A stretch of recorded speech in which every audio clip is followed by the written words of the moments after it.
بسم اللہ الرحمن الرحیم۔ حضرت امام الاولیاء مولانا احمد علی لاہوری رحمۃ اللہ علیہ کے استغنا۔ جناب رسول اکرم صلی اللہ علیہ وسلم نے علماء اسلام کا مقام اور ان کا فرض منصبی بیان کرتے ہوئے ارشاد فرمایا، ان العلماء ورثۃ الانبیاء ان الانبیاء لم یورثوا دینارا ولا درہما انما ورثوا العلم فمن اخذ به اخذ بحظ وافر۔ اس لیے علماء حق مخلوق سے پوری طرح غنی اور بے پرواہ رہے ہیں، انہوں نے امراء کے دری دولت پر کبھی بھی ہاتھ نہیں پھیلایا۔ حضرت رشید احمد گنگوہی رحمۃ اللہ علیہ فرماتے ہیں، بخدا امراء سے دل گھبراتا ہے، اور انہی کا ارشاد ہے کہ فقر اختیاری انبیاء علیہم السلام کا خاصہ ہے۔ حضرت لاہوری رحمۃ اللہ علیہ اس مقام میں بھی اونچی حیثیت رکھتے تھے۔ آپ نے ابتدائی زمانہ اس قدر تنگی اور عسرت میں گزارا کہ اپنے شیخ کی خدمت میں بھی کبھی کچھ پیش نہ کر سکے۔ کئی دن فاقہ رہتا، مگر غنائی نفس کا یہ عالم رہا کہ بڑے بڑے شجاعوں اور بہادروں کو نصیب نہیں ہوا، اور یہی حال آخر تک رہا۔ حضرت اقدس رحمۃ اللہ علیہ کا معمول تھا کہ آپ کبھی کسی سے کوئی چیز یا رقم بطور نذرانہ نہ لیا کرتے تھے۔ آپ نے اپنی حیات مبارکہ میں اکثر امراء کے نکاح پڑھائے، مگر نہ تو دعوتی ولیمہ میں شرکت فرمائی اور نہ کوئی ہدیہ وغیرہ وصول کیا۔ ایسی مجالس میں شرکت کی وجہ یہ بیان فرمائی کہ دنیاوی لحاظ سے بڑے لوگ چاہتے ہیں کہ وہ اپنے لڑکے اور لڑکیوں کے نکاح پڑھوانے کے لیے بڑے مولویوں کو بلائیں، لہٰذا مجھے بھی کچھ لوگ بڑا مولوی سمجھ کر اس قسم کی دعوت دے دیتے ہیں۔ میں مسنون سمجھ کر قبول کر لیتا ہوں، مقصد کچھ کھانا پینا یا کچھ لینا نہیں ہوتا۔ یہ شرط پیش کرتا ہوں کہ میں کوئی نذرانہ وصول نہیں کروں گا، البتہ آپ سے 5 منٹ لوں گا۔ آپ 5 منٹوں میں اسلام کا سارا خلاصہ بیان فرما دیتے تھے۔ ایسے واقعات میں چند مشہور واقعات درج ذیل ہیں۔ نواب مظفر خان مرحوم کی بیٹی کی شادی تھی۔ انہوں نے حضرت رحمۃ اللہ علیہ سے درخواست کی کہ نکاح آپ پڑھیں۔ حضرت رحمۃ اللہ علیہ نے قبول فرما لیا۔ سر سکندر حیات لڑکی کے ماموں تھے۔ حکومت کے بڑے بڑے عہدیدار اس تقریب میں شریک تھے۔ جو مہمان محفل میں آتا تو اس کی آمد پر سب لوگ کھڑے ہو جاتے، حضرت رحمۃ اللہ علیہ بیٹھے رہتے۔ البتہ ایک بارش بزرگ نواب محمد حیات قریشی آئے تو آپ کھڑے ہو گئے۔ نکاح کی رسم ادا ہوئی۔ حضرت رحمۃ اللہ علیہ نے خطبہ پڑھا اور دعا کی۔ سر سکندر حیات مرحوم نے ایک قیمتی وشالے کے کنارے پر 101 روپیہ رکھ کر حضرت رحمۃ اللہ علیہ کی خدمت میں پیش کیا، مگر حضرت رحمۃ اللہ علیہ نے انکار کر دیا۔ آپ کھانے میں بھی شریک نہیں ہوئے۔ میں اللہ تعالیٰ ہمیں بھی عمل کی توفیق عطا فرمائے۔ ایک بات عرض کروں کہ دین کے کام میں آگے ماشاءاللہ مختلف ذمہ داریاں آپ کے پاس آئیں گی۔ جو سب سے بنیادی صفت ہے نا، وہ یہی ہے استغنا، زہد، استغنا۔ اور اس امتحان میں جو کامیاب ہوتا ہے نا، اسی سے دین کا کام لیا جاتا ہے، اور اس امتحان میں جو ہلکا ثابت ہو جائے، اللہ ہم سب کی حفاظت فرمائے، پھر اس کو الگ کر دیا جاتا ہے۔ یعنی پیسے کی جو محبت ہے نا، مثال کے طور پہ آپ کے پاس کوئی خدمت آ گئی دین کی، اللہ آپ سے کام لے رہے ہیں، ماشاءاللہ بہت مجمع آپ سے مستفید ہو رہا ہے۔ پھر کوئی ایسی جگہ آپ کو مل گئی جہاں پیسے زیادہ ہیں لیکن کام اتنا نہیں ہے، اور خدا نخواستہ اگر ہم نے اس کو اختیار کر لیا تو امتحان میں ناکام ہو گئے۔ اب دین کی ساری برکتیں ختم ہو جائیں گی، اثر ہے تو چھن جائے گا۔ میری بات سمجھ رہے ہیں نا؟ تو اللہ تعالیٰ استنا۔ ایک بات اور بھی ہے کہ ہمارے ذہن میں یوں آئے کہ ہم اپنے لیے تھوڑی مانگ رہے ہیں، ہم تو کس کے لیے مانگ رہے ہیں؟ ہم تو مدرسے کے لیے پلاٹ مانگ رہے ہیں، ہم تو مسجد کے لیے مانگ رہے ہیں، ہم تو ادارے کے لیے مانگ رہے ہیں۔ بس اس چیز نے ہم کو سمجھ گئے، کیونکہ یہ دور ایسا ہے، نہ دین کی وقت ہے نہ دینداروں کی وقت ہے۔ تو بھائی اس دور میں اگر کوئی بڑا دین کا کام نہ کرے، صرف دین کی عزت اور عظمت کا اظہار اس کی ہستی سے ہو جائے نا، یہ بھی بہت بڑا دین کا کام کیا ہو جائے۔ اتنا بالکل بے وقت ہے دین۔ اور اس کو کس نے کیا ہے آپ بتائیے. تو اللہ کرے کہ ہماری وجہ سے دین کی بے وقتی نہ ہو، بے احترامی نہ ہو، بے توقیری نہ ہو. صحیح ہے انشاءاللہ. اور اس کے لیے ضروری ہے کہ ہمارے دل میں کیا ہو؟ استغنا ہو. ہم یہاں گئے سندھ میں، ایک اللہ والے تھے حضرت لاہوری رحمہ اللہ کے خلیفہ غلام رسول صاحب تھے یا کیا نام کا، بڑے بڑے وڈیرے آتے تھے وہاں. ہم نے دیکھا کچا، بڑے جلال والے اور ماشاءاللہ زبردست بزرگ، بڑے بڑے لوگ آتے تھے اور آ کے کہتے کہ ہم روڈ بنا دیں، سڑک بنا دیں. تو غصے میں بولتے لینے آئے ہو یا دینے آئے ہو؟ کیا کہتے؟ لینے آئے ہو. یہ سب ان کے ذہن میں ہوتا ہے. دیتے زکوٰۃ ہیں، ذہن میں یہ ہوتا ہے کہ ہم بڑے مدرسے پہ احسان کر رہے ہیں، حالانکہ زکوٰۃ تو تمہارا پیسہ ہے ہی نہیں. تو جس کے بارے میں پتہ چل جائے نا کہ ان کے اندر کیا ہے، احسان کی کیفیت ہے، اللہ ہمیں توفیق دے کہ ہم ان کے اوپر واضح کر دیں کہ بھائی اپنا پیسہ رکھو اپنی جیب میں، جہاں ضرورت ہو وہاں دے دو، ہمیں نہیں چاہیے تمہارے جیسوں کا پیسہ. کیا خیال؟ تو اس وقت ذہنوں میں یہی ہے کہ ہمارے پیسوں سے یہ ہو رہا ہے، ہمارے پیسوں سے یہ ہو رہا ہے. اچھا، ہم ایک عجیب بات آپ کو بتاؤں، ہم ان پہ یہ واضح نہیں کر سکے کہ ایک عالم امت پر کتنا احسان کر رہا ہے، ہم نہیں واضح کر پائے. ہم ان کو بتائیں کہ اگر ہم علماء نہ ہوتے تو تمہاری نسل کلمہ بھی نہ جانتی. نہیں سمجھ؟ تو کلمہ مل جانا کیا یہ چھوٹی چیز ہے؟ بولیے، صحیح کلمہ پڑھ سکتے تھے؟ کلمے کا مطلب بتا دو، کلمے کا مطلب سمجھ سکتے، قرآن کی ایک آیت سمجھ سکتے تھے. لیکن وہی بات ہے کہ پیسے کی اہمیت ہے، دین کی اہمیت نہیں ہے. جن سے دین مل رہا ہے تو کچھ نہیں مل رہا. یہی وجہ ہے میں اکثر ایک بات کہتا ہوں، اب میں نے کہنا شروع کی ہے. ہماری تربیتی ورکشاپ ہوتے ہیں نا، وہیں پیچھے سے بیٹھیں گے، آخر میں وہیں سے نکل جائیں گے.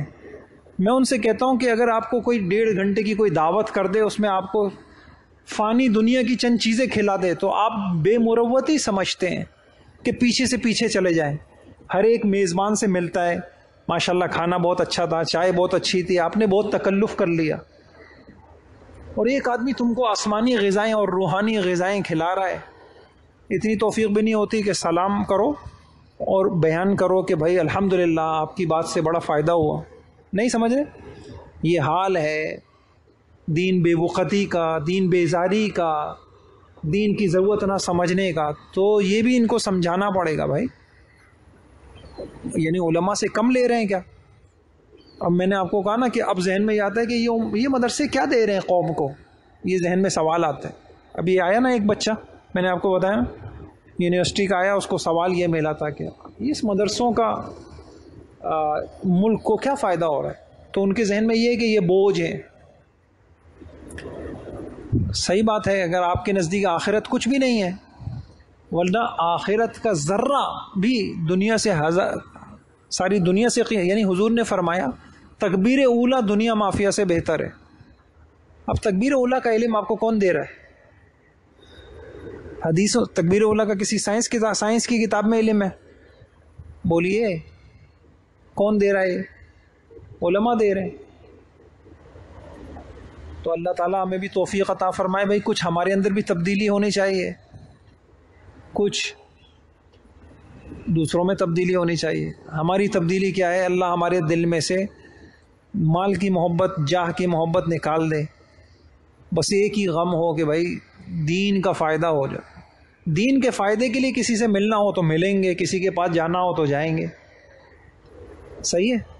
اللہ مجھے بھی توفیق عطا فرمائے، آپ کو بھی توفیق عطا فرمائے.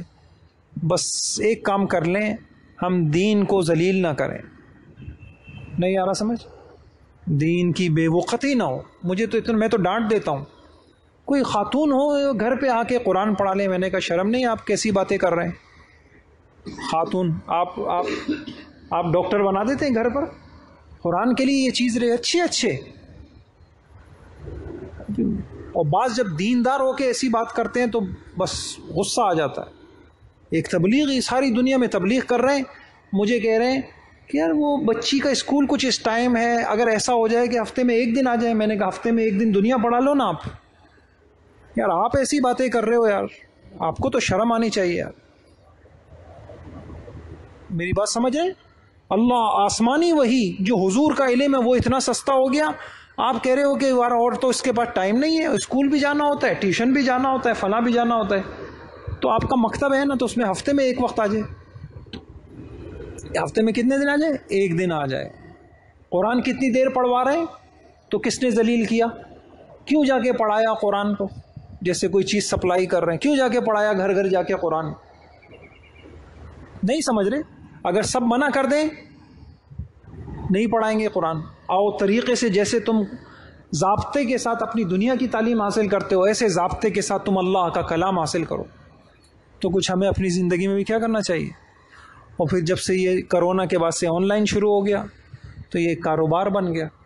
قرآن بھی بک رہا ہے، سب بک رہے ہیں. نہیں آ رہا سمجھ؟ تو بھائی اللہ تعالیٰ ہمارے حال پہ بھی رحم فرمائے. ہم نے بھی حضور کے علم کے ساتھ، اب ہم خود دیکھ لیں کہ ہم اس کی شان بڑھا رہے ہیں یا شان کو گھٹا رہے ہیں. اس وقت جتنی ناقدری حضور کے علم کی ہے نا، ہم رو رہے ہیں کہ فلاں ملک والوں نے قرآن جلا دیا، نظر آتش کر دیا. توہین، گھر گھر قرآن کی توہین ہو رہی ہے بھائی. یہ توہین نہیں، قرآن کی توہین ہو رہی ہے، قرآن والوں کی توہین ہو رہی. آپ کی نگاہ میں کیا حیثیت ہے قاری صاحب کی؟ اور ایک ٹیوشن پڑھانے والا آپ کے گھر آتا، اس کی کیا حیثیت ہے؟ اس کو کتنی تنخواہ دے رہے ہو آپ؟ کتنی عظمت کے ساتھ دے رہے ہو؟ نہیں آ رہا سر. اور ان معاملہ کیا کر رہے ہیں؟ قاری صاحب دروازے پہ آ گئے پڑھانے. قاری صاحب آج چلے جائیں، بچوں کے امتحانات چل رہے ہیں، بچوں کے امتحان چل رہے ہیں. تو قاری صاحب بھی ذلیل ہو رہے ہیں، قاری صاحب کا قرآن بھی ذلیل، اور اس کی بھی بے وقتی ہو رہی ہے. بھائی اللہ آپ کو بھی توفیق دے، مجھے بھی توفیق دے. ہم دین کا کوئی اس دور میں بڑا کام نہ کر سکے. دین کی عظمت اور دین کی عزت، توقیر، اس کی شان بلند کر دی ہم نے، اور ہماری ذات سے دین کی بے وقتی نہیں آئی. بس انشاءاللہ بڑا کام ہو. صحیح ہے انشاءاللہ. اور اس کے لیے ضروری کیا ہے؟ استغنا. ہمارے اپنے دل میں سے اللہ تعالیٰ کیا کر دے. بڑی بے وقتی ہے یار. اس انداز سے مخاطب بنائیں گے آپ کو، اس انداز سے بات کریں گے، ٹھیک ہے؟ یا آپ کو گھر بلایا، اور گھر بلا کے جی یہاں آتے تھے، بچے بھیج دیں پارے پڑھوانے. میں نے کہا پارے پڑھوانے کیوں؟ آپ کو نہیں آتا پڑھنا؟ قرآن آپ کا نہیں ہے، آپ کہہ رہے بچے بھیج دیں. گھر تو آپ نے بنایا، سب کچھ بنایا، پارے پڑھنے کے لیے بچے آ جائیں. ہمارے یہاں سے کوئی بچہ اچھا نہیں جاتا. ہاں آپ پھر بدتمیزی بھی نہیں کرنی. ہم کہیں آپ نام دے دیں، ہم یہیں پہ صبح سے کیا کر رہے ہیں بیچارے، پارے تو پڑھ رہے ہیں. ہم دعا کر دیں گے آپ کے لیے، آپ نام دے دیں، یہیں بیٹھ کے کیا کر دیں گے؟ دعا کر دیں گے. یار وہ علماء ختم ہو گئے یار، سمجھ گئے؟ لاکھوں پیدا ہو رہے ہیں، سب یہی سمجھ رہے ہیں کہ یہ ہمارے محتاج. سب کیا سمجھ رہے ہیں؟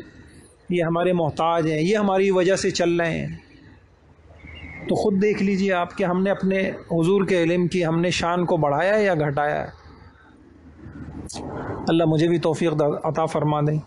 کسی بڑے کی نگرانی میں ہو سارے معاملات. بھائی میرے آپ اور ہم تو اس لیے ہمارے لیے ضروری ہے کہ کوئی بڑا ہو، تاکہ ہمارا ایسا بھی نہ ہو ہمارا اندر سے تکبر بول رہا ہو، ہم یہ سمجھ رہے ہوں کہ ہم بڑے مستغنی ہیں، اور حقیقت میں وہ کیا ہو؟ وہ تکبر ہو. وہ کیا ہو؟ وہ ہمارا اندر سے. یہ بھی ضروری ہے. اس لیے بھائی کوئی بڑا بنا لیجئے گا آپ لوگ، اور اس بڑے کی نگرانی میں. صحیح ہے بھائی. اس طریقے کی لوگ بات کر رہے ہیں، میرے دل میں یہ بات آ رہی ہے کہ میں کیا کہوں. جو بڑا کہہ دے آپ کو، کہ بڑا کہہ دے کہ چلے جاؤ فلاں، چلے جاؤ، چلے جائیں. بڑا منع کر دے تو بڑا کہہ دے ٹھیک ہے جی اچھے آدمی ہیں، دل کے اچھے ہیں، آپ ان سے تعلق بنا لیں گے. ایک ہی طریقہ ہے حفاظت کا کہ آپ کا کیا ہو؟ کوئی مشیر ہو. ایک ہی طریقہ ہے، کوئی رہبر ہو آپ کا. اچھا میں آپ کو یہ بات کہتا تھا نا، ایسی کل میں نے ایک کتاب اٹھائی مینجمنٹ کی، بڑی زبردست کتاب ہے. تو ٹائم مینجمنٹ اس کا نام ہے. تو انہوں نے پورا ایک باب یہی لکھا ہے کہ زندگی میں کسی کو کیا بناؤ؟ جیسے انہوں نے کہا آپ نے کبھی کوئی دیکھا کہ میدان یہ جو کھلاڑی ہوتے ہیں کوئی نہ کوئی کوچ ہوتا ہے نہیں ہوتا؟ انہوں نے اس کی یہ مثال دی. کیا ہوتا ہے؟ کوچ ہوتا ہے. تو کوئی بھی بغیر اس کے نہیں ہوتا. تو ہماری زندگی کے لیے بھی کوئی کیا ہونا چاہیے؟ مشیر ہونا چاہیے جو ہمیں مشورہ دے. چلیے